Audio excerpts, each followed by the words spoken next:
Muy bien, vamos a comenzar con esta clase. ¿Ya?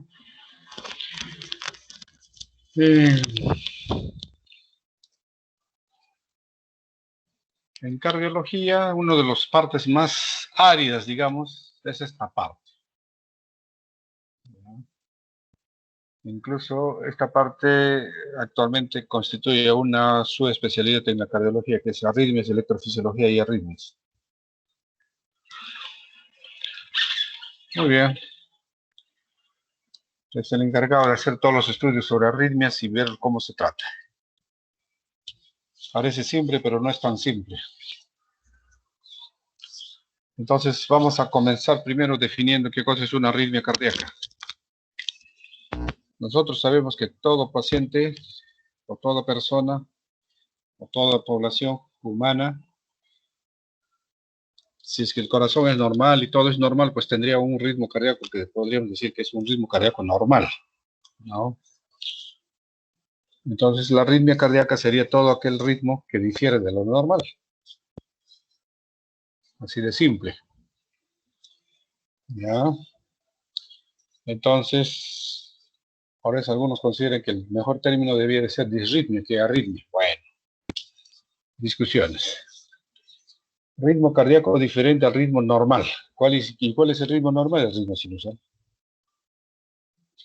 Producido por un disturbio, ahí mismo en la definición lo dice, por un disturbio en la formación o en el inicio o en la generación de los impulsos, se entiende, o en la conducción del impulso, ¿no? O puede ser por la suma de ambas, ¿ya? O sea, es un ritmo cardíaco que difiere del ritmo sinusal normal, producto del origen, o sea, de un trastorno en el origen de los impulsos o en la conducción de los impulsos, ¿ya? Pero la generación, o sea, el origen de los impulsos puede ser sinusal, ¿ya? Pero que escapa de lo normal. Pero si no es sinusal, entonces, y si origina el impulso en otras partes, se llaman ectópicos. El ritmo también puede tener una frecuencia bastante regular, o puede ser irregular, o puede estar con una frecuencia que puede estar comprendida dentro de lo que consideramos normal, ¿no? Que es de 60 a 100, ¿no? Y el ritmo puede ser regular o puede ser irregular. O sea, regular se refiere a que la longitud de ciclos entre cada impulso pues se mantiene constante. Y irregular cuando la longitud de ciclo entre cada impulso es completamente irregular, o sea, las dimensiones cambian, ¿ya? O sea, el inicio del impulso puede ser sinusal o puede ser ectópico, ¿no? El ritmo puede ser irregular o regular y la frecuencia puede ser normal, puede ser acelerado, taquiarritmia o puede ser muy lenta, pues bradiarritmia, ¿ya?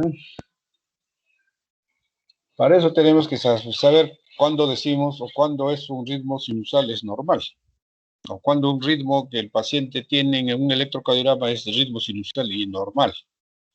Entonces, para eso analizamos pues al paciente, ¿no? El electrocardiograma del paciente, ¿ya?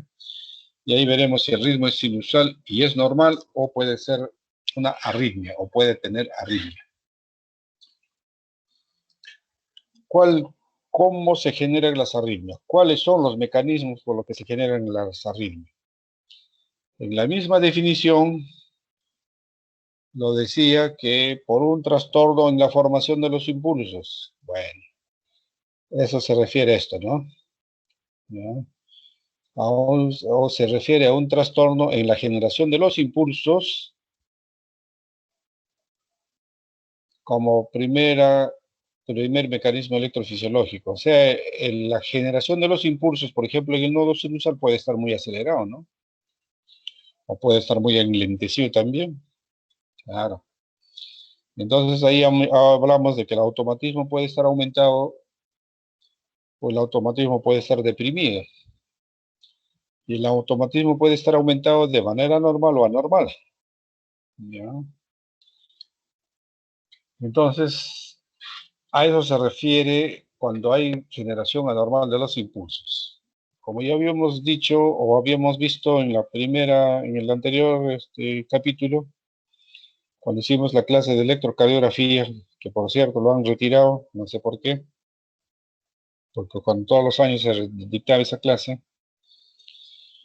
Una de las propiedades que tienen estas células es precisamente el automatismo, ¿no? O sea, la capacidad de generar estas células su propio estímulo. Y esta capacidad de generar su propio estímulo puede estar muy aumentado por alguna situación. Entonces ahí vamos a tener una arritmia. Como puede estar disminuido también por alguna situación, ahí también vamos a generar otra arritmia, ¿no? Y hay una forma de trastorno del automatismo que se refiere a la actividad desencadenada.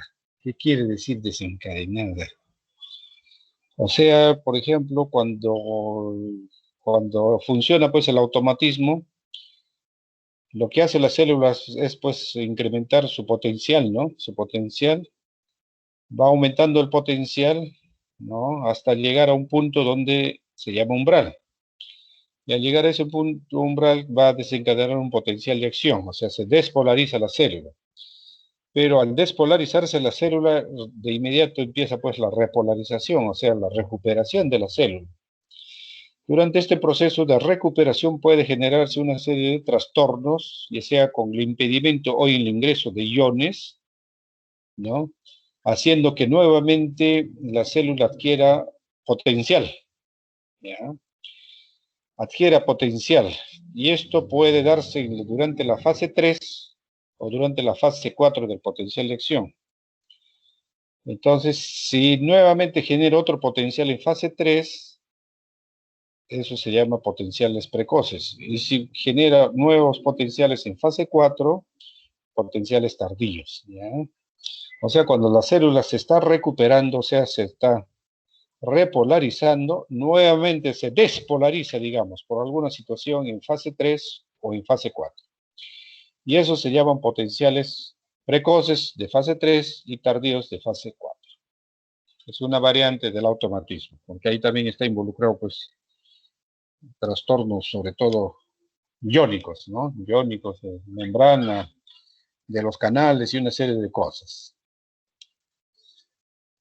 Ahora, un impulso que se genera puede también tener una conducción de manera anormal, ¿no? Y entonces, en la conducción anormal del impulso, básicamente el que está incluido en esto está el fenómeno que nosotros conocemos como el fenómeno de reentrada, ¿ya? El fenómeno de reentrada, que es el fenómeno que hace perpetuar una arritmia, o sea, perpetúa la arritmia, ¿no?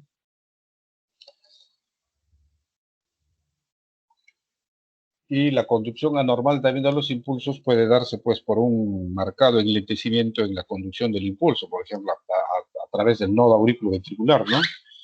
En ese caso, por ejemplo, la velocidad de conducción entonces va a estar prolongada, ¿no? Va a estar muy prolongado. Vamos a explicar estos mecanismos ahora.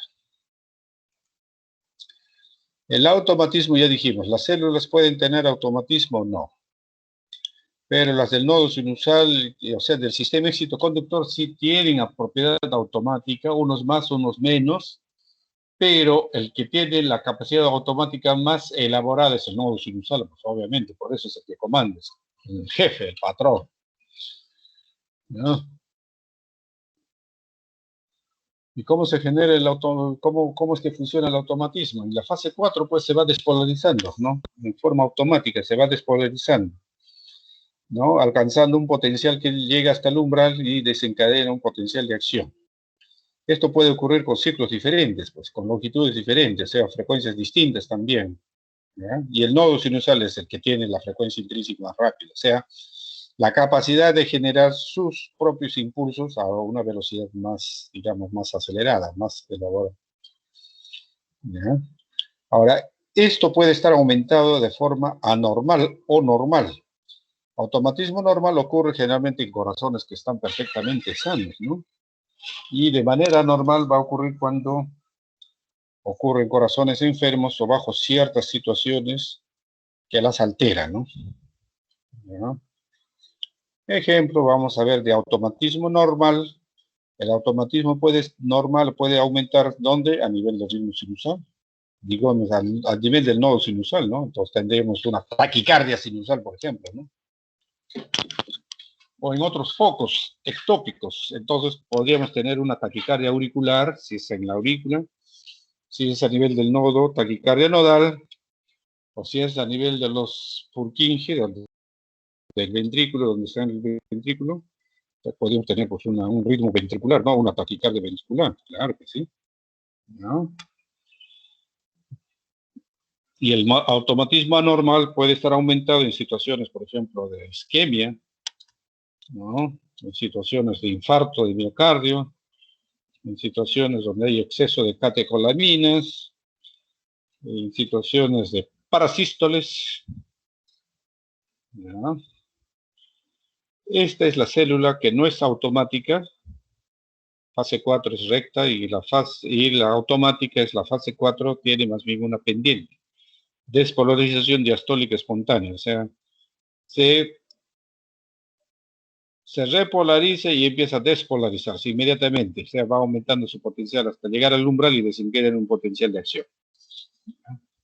Y eso lo tiene más elaborado el nodo sinusal, como ven ustedes, por eso que su frecuencia del nodo sinusal también es más rápida. En cambio, el automatismo en las estructuras más inferiores va haciéndose cada vez menos automático, ¿ya? O sea, no es tan automático como el nodo sinusal, siendo la menos automática la de Purkinje. Entonces, por eso ustedes podrán a veces comprender y entenderán por qué una frecuencia sinusal puede tener, por ejemplo, 70 y una frecuencia ventricular puede ser 40, ¿no? Porque es su frecuencia intrínseca, es la frecuencia a la que estas células de Purkinje se despolarizan. Es la frecuencia propia, digamos, de esta estructura. Muy bien, aquí hablamos un poquito de actividad desencadenada, como ya lo decía, ¿ya? Estos se producen pues por postpotenciales, ya dijimos, ya postpotenciales que pueden ser precoces o pueden ser tardías. Si los precoces ocurren antes de completarse la repolarización, durante fase 2 o fase 3, ¿ya? Y los tardíos ocurren ya en la fase 4, ¿ya? O sea, cuando se está repolarizando, nuevamente genera otro potencial, digamos, en fase 3. Y cuando terminó de su despolarización, ¿no? Ya otra vez genera otro potencial en fase 4. Entonces, precoces y tardíos. Ejemplo de actividad desencadenada o disparada, te le llaman, ¿no? Sí. Los potenciales precoces son frecuentemente son los mecanismos que generan arritmia, por ejemplo, cuando tienen el QT largo, ¿no? Ya sea congénito o adquirido, ¿no? Y los postpotenciales tardíos ocurren generalmente en situaciones de intoxicación digitálica, por ejemplo. O sea que la intoxicación digitálica es el mecanismo por el que se generan postpotenciales tardíos. ¿Ya? Perdón, o mejor dicho, la generación de postpotenciales tardíos es la causa de las arritmias por intoxicación digitálica. La pregunta de examen, ¿qué otras cosas pueden generar postpotenciales? O sea, que se generen postpotenciales tardíos, las catecolaminas, o sea, la adrenalina, por ejemplo. Usted le da a un paciente adrenalina y se les pasa un poco más, pueden generar pues, arritmias. En las situaciones de reperfusión, o sea, por ejemplo, cuando ustedes tienen un paciente con infarto y han trombolizado, entonces al diluirse el trombo, pues se reperfunde, ¿no? Esa reperfusión puede generar, pues, actividad, ¿no? Actividad tardía, postpotenciales tardíos, ¿no? Pero también en el postpotencial tardío puede generarse en los QT, ¿no? En los QT prolongados, ¿ya? En los QT prolongados. Ejemplo de algunas arritmias por postpotenciales precoces, por ejemplo, todo lo que me alarga, pues, el QT, ya ustedes entienden. Los bajos niveles de potasio me alarga el QT, la frecuencia cardíaca lenta me alarga el QT, La toxicidad por drogas, por ejemplo, por antiarrítmicos que me prolongan el QT, ¿no? La quinidina, por ejemplo. ¿Ya? Y los que generan postpotenciales tardíos, por ejemplo, son las contracciones prematuras, ¿no? O sea, los extrasístoles. Los incrementos de niveles de calcio, los incrementos de los niveles de adrenalina y, por supuesto, la toxicidad digitálica. Entonces, aquí el mecanismo es postpotenciales tardíos. Ejemplo, aquí vemos un potencial de acción y cuando se está repolarizando nuevamente adquiere otra vez carga que hace que se genere otra vez otro potencial. ¿Ya? En fase 3, por decir. Y si esto se hace en forma repetitiva, pues tendríamos una taquicardia, pues. Y aquí en fase 4 se ha generado un potencial. Y si esto se hace en forma repetitiva, tendríamos pues una taquicardia. ¿Ya? Entonces aquí precoz y tardío. Reiterando nuevamente. ¿Y a qué se refiere cuando hablamos de un trastorno de conducción? Aquí no hablamos de que estamos hablando aquí de bloqueos, pero hay otro fenómeno que es el concepto de reentrada. ¿Ya? Este es el mecanismo por el que generalmente se perpetúan las taquiarritmias o las taquicardias supraventriculares y también ventriculares, claro, también las ventriculares. Este es el mecanismo por el que se producen las arritmias. Para eso tiene que cumplir ciertos requisitos. Primero, que tiene que haber un circuito cerrado. Acá hay un circuito abierto, no se podría producir la reentrada. Aquí hay un circuito cerrado, sí se podría producir, pero tiene que haber otro requisito, que tiene que producirse un bloqueo en uno de los brazos. Aquí se ha producido un bloqueo, pero el impulso desciende tan rápido por aquí que alcanza acá y lo encuentra bloqueado, entonces no puede pues producirse la reentrada. En cambio aquí sí, y baja el impulso, desciende por aquí, se bloquea, es bloqueo unidireccional porque se bloquea un brazo, y por el otro lado desciende, pero desciende más lento, o sea, conducción lenta. De tal forma que esto se conduce de manera más lenta que cuando ya alcanza por este lado y asciende por este otro brazo, ya encuentra esta, digamos, este brazo libre ya del impulso. Y al encontrarlo libre del impulso, porque se ha retardado pues la conducción, ¿no? Al encontrar libre del impulso, entonces este impulso otra vez ingresa pues acá, ingresa al sistema, entonces empieza a circular, ¿ya? Eso es el fenómeno de reentrada. Tiene que cumplir 3 circuitos. Circuito cerrado, bloqueo unidireccional y conducción lenta, ¿ya? Ahora, esto puede ser orgánico o puede ser funcional. ¿Qué quiere decir orgánico? Que las vías para que se produzca este fenómeno de reentrada existen. Por ejemplo, el eje nodo aurículo ventricular y una vía accesoria, por ejemplo, ¿no? Un Wolff-Parkinson. Ahí la estructura existe. ¿Ya? Puede descender por el eje normal, o sea, por el nodo aurículo ventricular Purkinje y ascender por la vía accesoria. ¿Ya? Ahí existe. Funcional es cuando ustedes escarban y no van a encontrar nunca, pues nada. ¿Por qué? Porque todas las células son iguales. Lo que ocurre es que un grupo de células han adquirido ciertas propiedades electrofisiológicas que difieren a estas mismas células en la misma estructura, ¿no? Entonces, un grupo de estas células conducen más lentamente y los otros más rápido. Uno se bloquea y el otro no se bloquea, por decir. Y eso hace que se produzca una reentrada cuando ambos se dan el brazo, se dan, por ejemplo, la mano, ¿no? Entonces, ahí decimos que es funcional. Por ejemplo, una taquicardia intranodal, ¿no? O sea, la taquicardia que se produce dentro del nodo aurículo ventricular. Puede ser ordenada, dices, si la dimensión del circuito pues se mantiene en forma constante. Si la reentrada tiene 360 milisegundos, pues se va a mantener siempre a esa, digamos, a ese intervalo. A lo que puede cambiar latido a latido. Si cambia latido a latido, entonces en ese caso no es ordenada, sino es aleatoria. Así se llama. ¿No? Aleatorio. Entonces, ejemplos de fenómenos de reentrada tenemos, por ejemplo, la taquicardia recíproca ortodrómica. ¿Qué es la taquicardia que se produce, por ejemplo, en los pacientes que tienen Wolff-Parkinson-White? La taquicardia intranodal por entrada en el nodo auriculoventricular. Ya, en este caso, por ejemplo, ya es la reentrada es de tipo funcional, ¿no? La taquicardia por reentrada entre ramas. Las ramas existen. Entonces ahí ya es estructural, ¿no? Ya. Entonces ahí no es funcional, sino es orgánico, ¿no? Taquicardia ventricular monomorfa sostenida, por ejemplo, ahí sí podría existir, ¿no? Podría existir, ¿no? El flúter auricular, las vías también existen ahí, ¿no? Ahí existen las vías, el flúter auricular, ¿ya? Entonces ahí está el mecanismo por los que se producen estas arritmias son por reentrada, ¿ya?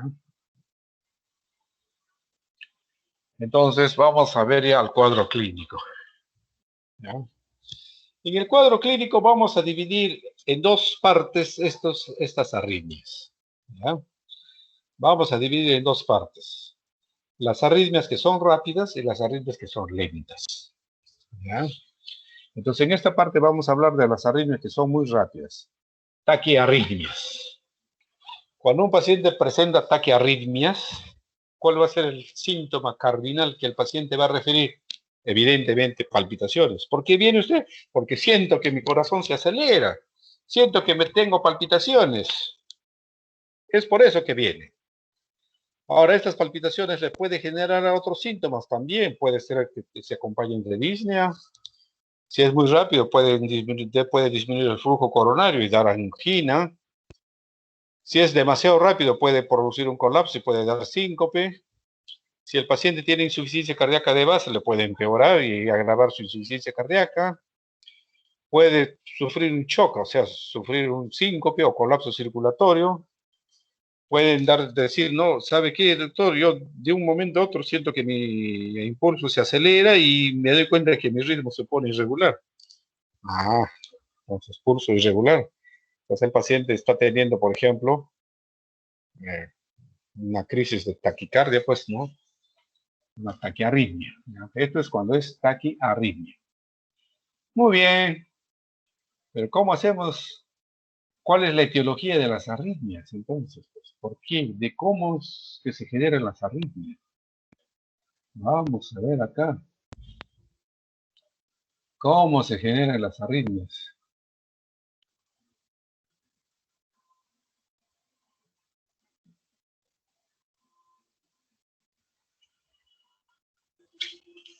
Las arritmias pueden aparecer en un corazón perfectamente sano, síndromes arritmogénicos. Le hacen eco, le hacen cateterismo, le hacen resonancia, todo lo que quieran le hacen y todo sale normal. Corazón normal. Arritmia en corazón normal, sí puede haber, por supuesto que sí. Está asociado ya sea a arritmias crónicas o paroxísticas en sujetos, ¿no?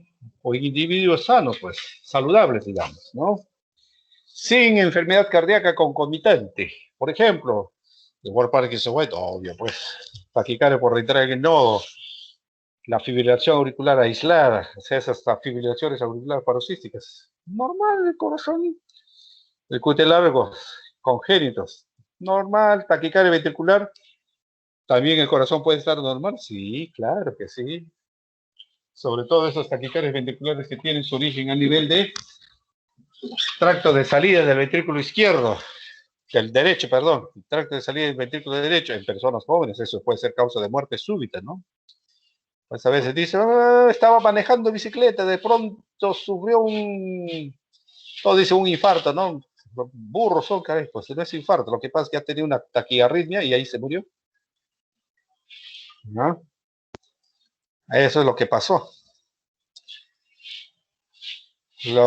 También en síndromes arritmogénicos puede estar en las bradiarritmias, en este caso, ¿no?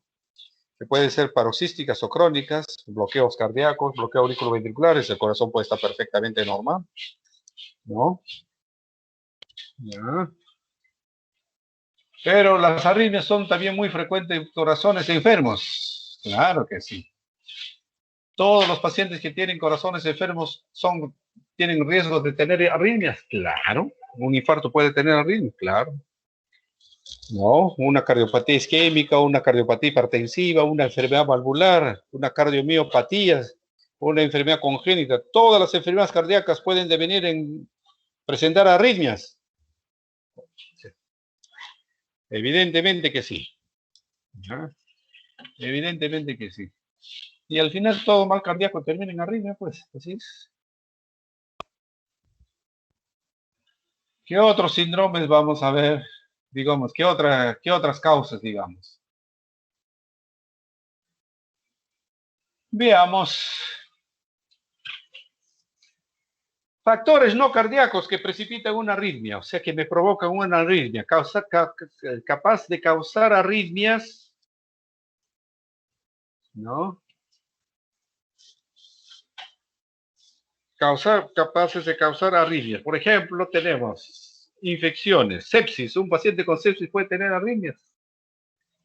O un paciente con hipotensión, shock, anemia, una saturación de oxígeno. Los pacientes que se mueren de COVID por baja de saturación de oxígeno, se mueren de arritmia, pues. ¿De qué creen que se mueren? De paro cardíaco, pues. Saturan, la saturación llega a 60 o menos y ya pues el corazón solito se para. Sobredosificación de medicamentos, intoxicación, digitálicos, antiarrítmicos, antidepresivos, simpático-miméticos. Si ustedes le meten pichicada, también ahí les puede dar arritmias. La cocaína, la marihuana, todo se puede generar arritmias. A Maradona, ¿qué arritmia le dio y por qué? Ya ustedes saben por qué. ¿Ya? O sea, todas esas sustancias pueden generar arritmias.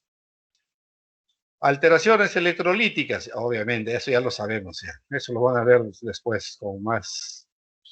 Cuando la potasio ya llega a 7, ¿qué arritmias se presentan? Ahí están, lo van a ver. Desórdenes endocrinológicos, la tiroides, pues la enfermedad tiroidea es la que más se relaciona con arritmias. El feocromocitoma, el hiperparatiroidismo.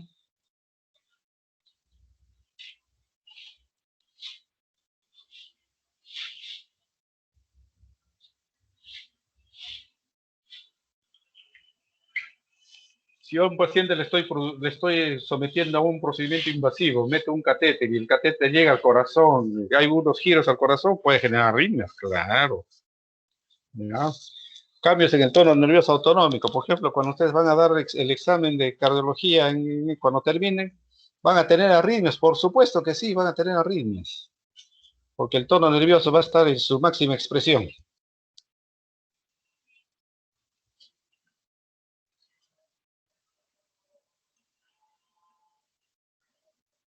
Bueno, esta diapositiva debe de ir más adelante, ¿no? Para hacer una clasificación de taquiarritmias y bradiarritmias. ¿Ya? Taquiarritmias. ¿En qué nos basamos el diagnóstico de las arritmias? En el electrocardiograma, pues, obviamente. Lo primero, viene el paciente y usted está en emergencia. Ustedes le tocan el pulso, está acelerado. Tómenle un electro de inmediato. No demoren. ¿Por qué? Porque si demoran, le están tomando su electro, uy, ya está su electro normal. Ya pues ya salió ya. Después hacen interconsulta al cardiólogo. El cardiólogo viene, todo chungil, dice. Viene, ¿qué dice? Paciente, el doctor vino por arritmia. ¿Qué arritmia? ¿Dónde está la arritmia? ¿Qué voy a poner de diagnóstico? Si no hay ninguna arritmia, no hay ninguna evidencia de la arritmia. Entonces, ¿creen que el cardiólogo es adivino, que va a adivinar qué arritmia es? Pero lo primero que tiene que hacer es tomar un electro, pues. O un trazado del monitor. Miren, doctor, esta es la arritmia con que vino. Ahí, ahora sí. Ya el cardiólogo se pondrá a analizar y verá qué arritmia es. No. Las taquiarritmias, según la forma del QRS, puede clasificarse en QRS anchos o QRS estrechos. Eso es lo importante de esta diapositiva. No voy a hablar de las bradiarritmias en esta clase porque eso es otra clase. Las taquiarritmias, ¿cuándo pueden tener los QRS estrechos? QRS estrecho quiere decir que el impulso ventricular, pues recorre los ventrículos rápido, ¿no? Por eso es estrecho. Taquicardia sinusal, auricular, flúter, fibrilación, todas las arritmias pueden tener QRS estrecho.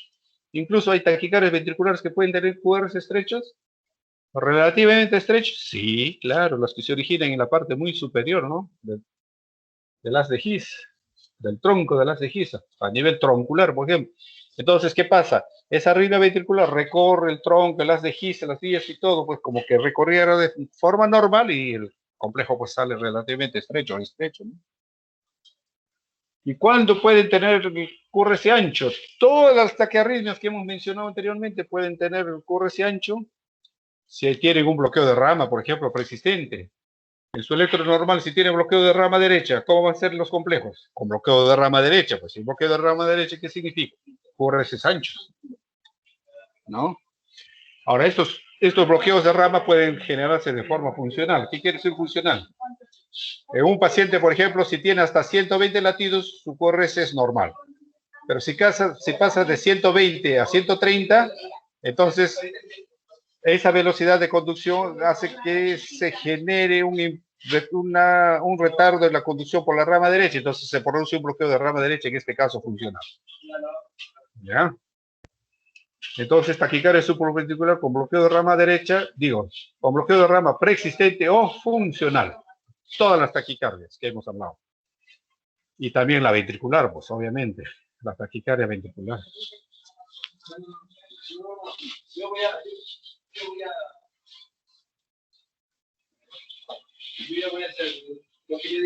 Por su origen, las taquiarritmias pueden tener su origen supraventricular, cuando tienen su origen a nivel auricular, o el nodo auriculoventricular tiene que ver con esa arritmia. Los que tienen su origen auricular, taquicardia sinusal, taquicardia por entrada, sinusal, auricular ectópico, flúter, fibrilación, etcétera, etcétera, etcétera. Todos los que se originan a nivel de las aurículas. En las que tiene que ver la unión auriculoventricular, la taquicardia intranodal es la más típica, pues la taquicardia intranodal. Típicas o atípicas también puede haber. Taquicardias de la unión auriculoventricular, esas son por aumento del automatismo. Ahí nada tiene que ver la reentrada. Taquicardias en las que participan vías accesorias, por ejemplo, taquicardia auriculoventricular ortodrómica, antidrómica, pseudoantidrómica, etcétera, etcétera. También puede haber por Majaín, taquicardia auriculoventricular incesante, etcétera, etcétera, etcétera. O sea, amplia variedad de arritmias. ¿Ya? Amplia variedad de arritmias. Y a nivel ventricular, ¿cómo se clasifican estas arritmias que se originan a nivel ventricular? Tenemos desde los extrasístoles, que pueden ser banales, insignificantes, ¿no? Que no tienen mayor pronóstico, que no tienen mayor cosa. Para sístoles, taquicardia ventricular monomorfa sostenida puede ya matar ya. Eso sí ya puede matar. Taquicardia monomorfa no sostenida, polimorfa, multiforme, torsades de Points, repetitivas, fascicular, catecolamina dependiente, bidireccional, etcétera, etcétera. Displasia ritmógena del ventrículo derecho. Aquí falta ponerle las taquicardias ventriculares en síndrome de Brugada, que es bastante frecuente. Ahora estamos encontrando en Brugadas en cantidad. Flúter, aleteo ventricular y fibrilación ventricular. Obviamente, flúter, aleteo ventricular o taquicardia ventricular, el paciente está en paro cardíaco, pues fibrilación ventricular. Ni hablar, eso está en paro cardíaco. Entonces, estas insignificantes y estas pueden matar, pues. Diagnóstico. Entramos aquí ya al diagnóstico. ¿Cómo identificamos las arritmias? Tenemos que ver la arritmia. Tenemos que ver la arritmia. ¿No? Cuando hagan interconsulta, tengo que ver la arritmia. Pues si no, yo me burlo, pues, porque ¿qué cosa me están mandando en una interconsulta? ¿No? Yo simplemente les pondré, pues, palpitaciones. Y ya está. Entonces, no sé, pues, no sé qué arritmia tiene. Tengo que ver la arritmia. Entonces, la arritmia se ve en un electrocardiograma. ¿Y cómo se ve? Primero, ¿cómo es el complejo QRS? Pues para clasificarlo, si es correcto, QRS es ancho o QRS estrecho. ¿Ya? Sea ancho o estrecho, hay que ver si hay presencia de ondas P, pues. ¿Ya? Si hay presencia de ondas P. Y si hay ondas P, ¿cuál es la relación de estas ondas P con el complejo? O sea, ¿están asociadas o disociadas? Asociadas, muy probablemente supraventricular. Disociadas, muy probablemente taquicardia ventricular. De ahí ya empiezo a sospechar ya. ¿Ya? O sea, ¿cuál es esa relación entre la onda P y el complejo QRS. Eso es lo primero que yo te veo. Oye, QRS ancho.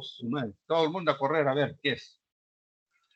Entonces, si es ancho, entonces mi pregunta que viene ya es taquiventricular o no?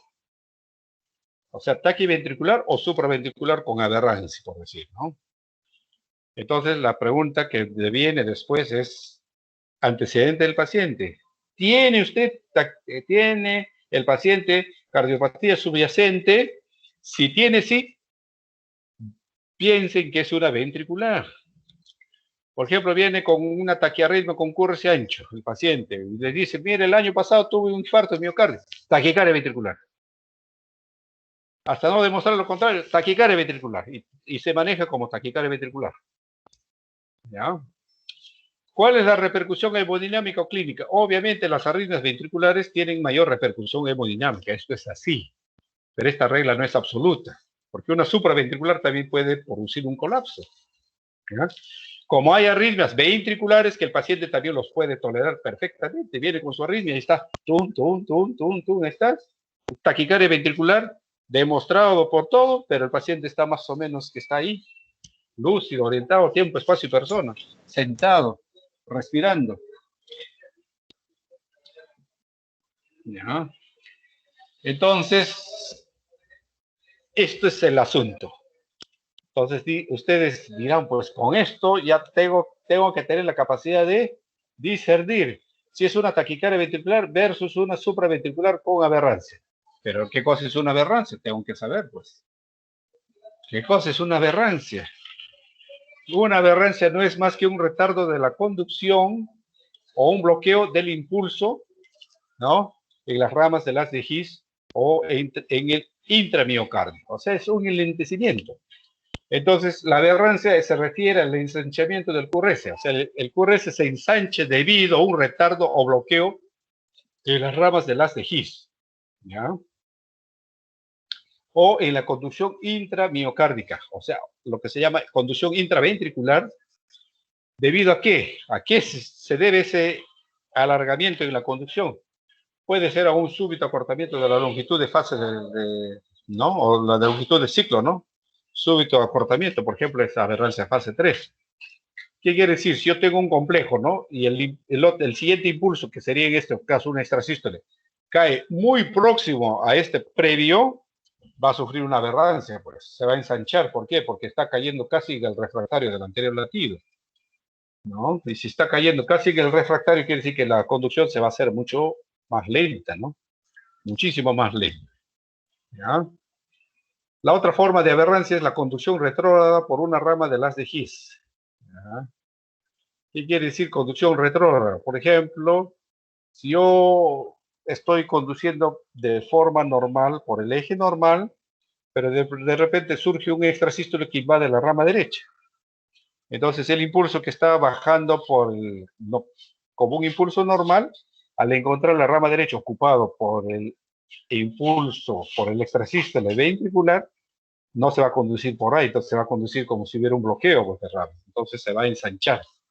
Y esto puede producir un fenómeno de reentrada que hace que la conducción, en este caso, retrógrada, se mantenga con una imagen de bloqueo.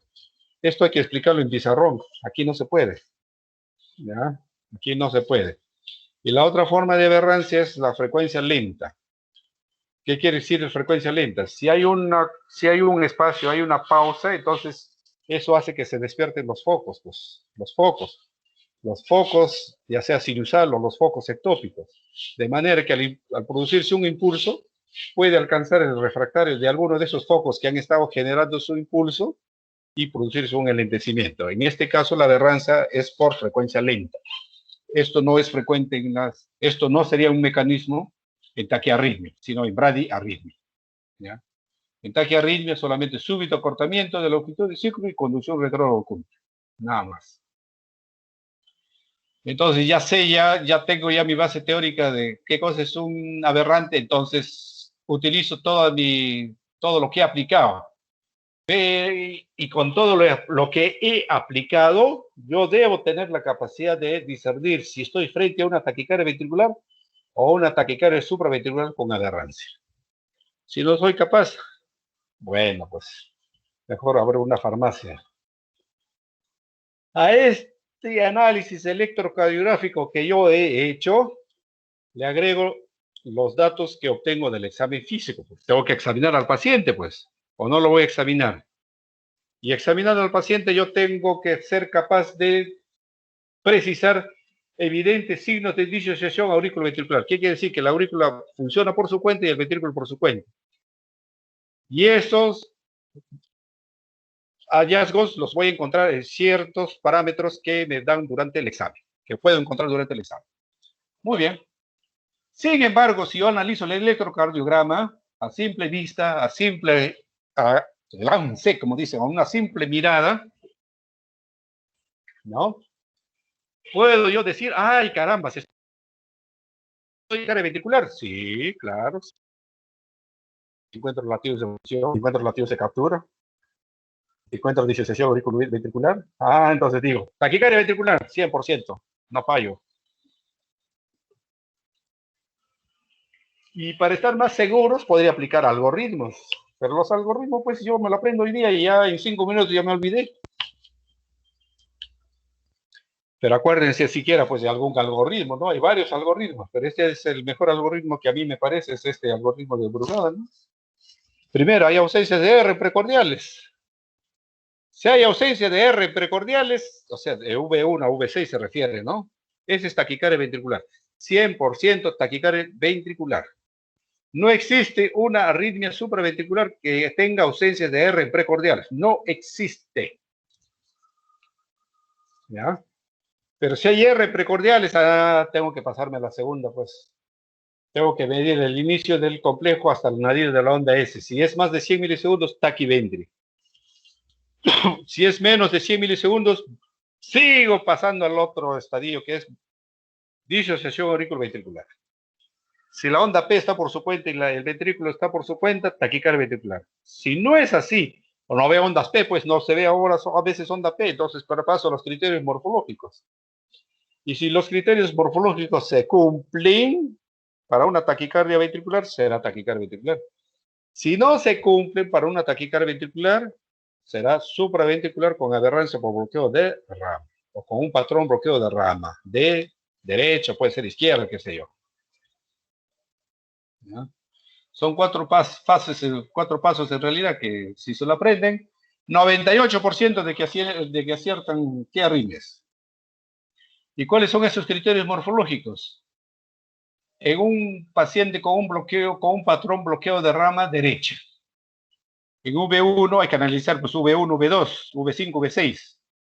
Si aquí hay onda monofásica o bifásica, o la bifásica puede ser terminal o la bifásica puede ser inicial, y la onda S es más profunda en V5, V6, o sea, es R sobre S, es menos de 1, es taquicardia ventricular. Pero si aquí hay R, S, R', para que sea R', esta S tiene que pasar esta línea basal. ¿Ya? Tiene que pasar. Aquí no se puede decir R', aquí se dice R mediada. Aquí sí. RS pasa la línea basal, R'. Entonces, este es supraventricular. Y aquí la onda S pues no es profunda, puede estar empastada, puede estar ensanchada como un bloqueo de rama. Entonces aquí será pues una taquicardia supraventricular, ¿no? Con un patrón bloqueo de rama derecha, o sea, con aberrancia por un patrón, con un patrón bloqueo de rama derecha.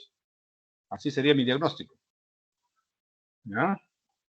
Y si es un patrón bloqueo de rama izquierda, en V1, V2, V5, V6. La onda R inicial aquí puede estar ancha, puede ser empastada, más de un cuadradito, el descenso es lento, mediado, y de aquí, si yo mido de aquí al del inicio hasta acá, es mayor de 100 milisegundos, y acá en V5, V6 empieza con una Q pues pequeña, no es tan grande la Q, entonces es una taquicardia ventricular con un patrón de bloqueo de rama izquierda. Pero si esto es rápido, desciende rápido y asciende rápido como un puñal, como dicen, ¿no? y aquí la onda está mediada y no hay Q, entonces la taquicardia será taquicardia supraventricular con aberrancia por aberrancia de conducción con un posterior bloqueo de rama izquierda. Ya. Muy bien. Entonces, esto si yo me lo aprendo de memoria, bueno, soy un genio. ¿Y cuáles son esos signos de disociación auriculoventricular que yo detecto al examinar a mi paciente? Si la aurícula está funcionando por su cuenta, ¿habrá ondas A en cañón en forma irregular? Claro que sí. O sea, una distensión del pulso venoso, ¿no? Del pulso venoso que se observa a nivel del cuello. Te van a ver, ¿no? De pronto, de un momento a otro, se infla como de un sapo el cuello. ¿Ya? Entonces, esos son, pero que son irregulares, pues no se presentan regulares, irregulares. Entonces está disociado, pues, la aurícula con el ventrículo, es obvio. Ahora, no se olviden también que el primer ruido cardíaco puede tener una tonalidad variable, pues claro, pues depende de la apertura de la válvula auriculoventricular, porque al momento de producirse el primer ruido puede estar cerrado, semicerrado, cerrado, bien abierto y todo, entonces el primer ruido variará de tono. Primer ruido, escuchan de tono variable, disociación auriculoventricular. Y el otro, en cada latido del ventrículo, o sea, en cada latido del ventrículo el volumen de expulsión va a ser diferente. Claro, si está disociado, pues. Expulsará 100, 80, 70, 100, 40, 110, 120, entonces quiere decir que la presión sistólica, la máxima, va a variar, latido, latido, ¿ya? Va a variar latido, latido. Ah, caramba, dice, hoy, ahora 120, uy, ahora 120, 125, ahora, uy, 118, ya, va cambiando latido, latido. Qué raro, dice usted, no tiene una presión estable, 120, 80, no se queda en 120 por decirlo. Va oscilando. Claro. Latido a latido. Entonces, esos son los signos de disociación desde el punto de vista clínico. Algunos ejemplos. Taquicardia sinusal, esto no es, porque aquí no hay ondas P, pues. ¿Fibrilación auricular será? Sí, claro, estas son ondas F. La línea basal completamente irregular. Aquí no hay ondas P, tampoco no hay ondas P. Lo que hay es ondas que están como en serrucho. Como en un serruchito. Flúter auricular. Aquí había ondas P, pero una onda P negativa por acá, y de repente por acá es más ancha, por aquí está chiquito, aquí está como un puntito. Si son de varias morfologías diferentes, multifocal, auricular multifocal. ¿Ya? Auricular multifocal. Si todos son de una sola forma, la onda P, todos tienen la misma forma, la misma morfología, entonces puede ser una taquicardia auricular unifocal. ¿Ya? Unifocal. Aquí no se ve ondas P, ¿ya? Y es una taquicardia bastante rápida, como ven. No hay ondas P, esto no es onda P, ¿eh? Esta es la onda T. Y ahí nace el complejo rapidito. Si no veo ondas P así, esta es una taquicardia intranodal. ¿Ya? Intranodal. Aquí, ¿qué veo? No hay ondas P. La onda P está retrógrada. Quiere decir que la onda P, digo, pues el impulso se está conduciendo por el ventrículo, pero también se está conduciendo a la aurícula, pero negativo, ¿no? Este es donde cuando el impulso se genera a nivel de la unión aurículo-ventricular. Está lenta, ¿por qué? Porque la frecuencia intrínseca del nodo auriculoventricular es lento, ¿no? A veces puede acelerarse, como en este caso, puede acelerarse, pero no da pues una arritmia tan rápida, ¿no? No da una arritmia tan rápida. ¿Por qué? Porque la frecuencia intrínseca del nodo auriculoventricular no es para que produzca pues 180 latidos. ¿Ya? Aquí tenemos un Wolf Parkinson White onda P con su línea delta, con su onda delta, como ven, Iris, ¿no? Con su onda delta. ¿Ya? Aquí que ven, por ejemplo, ven el impulso es sinusal, aquí la onda P, normal, sinusal, normal, y aquí hay extrasístoles que vienen aquí pareados y son de la misma morfología. Aquí pues son extrasístoles de un solo foco, ¿no? Aquí tenemos un complejo que difiere de este complejo, difiere de este complejo, difiere de este complejo, difiere de este complejo. Aquí es multifocal. ¿Qué quiere decir? Que hay más de 5 o 6 focos por ahí que están disparándose, produciendo estas arritmias, estas extrasístoles, ¿no? Entonces, esto sería una extrasistolia ventricular, aquí, ventricular multifocal. Este es un mal pronóstico, ¿no? Mal pronóstico, quiere decir que hay muchos focos arritmogénicos, ¿no? Bigeminia cuando se asocian, pues. Normal, complejo, normal, complejo, normal, complejo, normal, complejo. Esto es lo que podríamos decir aberrancia de fase 3, ¿ya? Del complejo, ¿ya? Porque miren, está más, medio anchito, más ancho, ¿no? Si este complejo cae más precoz a este de acá, se va a aberrar, pues se va a sufrir más aberrancia, ¿ya? Aquí esa es una taquicardia ventricular, al ojo. ¿Por qué? Ondas P está aquí, una onda P. Aquí hay otra onda P. Está disociada la onda P, ¿ya? Pero hay este complejo, hay este complejo. Esos son ondas, complejos de fusión, complejos de captura. Fusión puede ser suma de uno ancho con uno estrecho. Y captura es cuando es uno normal, un latido normal, dentro de esto, ¿no? Dentro del trazado. Entonces eso es una taquicardia ventricular, pues. Autoglans, como dicen, ¿no? Este es torsades de Points. Un flúter ventricular, bueno, flúter o taquicardia ventricular, va a lo mismo. Todavía el paciente está en paro cardíaco. Y obviamente, pues, una fibrilación ventricular. El paciente está en reanimación, tienen que reanimarlo, si no está muerto.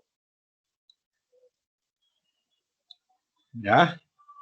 Entonces, hasta aquí va a ser esta clase de taquiarritmias. Ya con la delegada, y de repente mañana lo dicto la segunda parte. ¿Alguna pregunta? ¿Cuántos han estado en la reunión? 20. ¿Cuántos son ustedes? 21. Falta uno. Somos 19, doctor. Ah, son 19. Los 19 han entrado. O sea que sí les importan las arritmias. Pero las arritmias es para inteligentes, por si acaso. A ver. Venga. ¿Alguna pregunta? ¿Alguna duda? ¿Algo?